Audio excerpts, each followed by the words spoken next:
విరబూచే పసికందు నవ్వని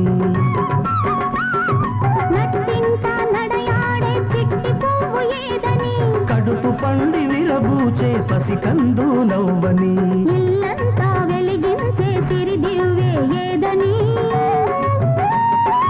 ఇల్లు మెట్టి వచ్చిన శ్రీదేవి చూపని కొలుచుకునే దైవాన్ని కోరుకునేదేమని ఏమని దిద్దుకునే తిలకానికి దీర్ఘాయువు ఇమ్మని చల్లగాలి చెప్పేది ఏమని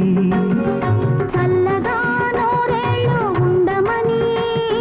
చల్లగాలి చెప్పేది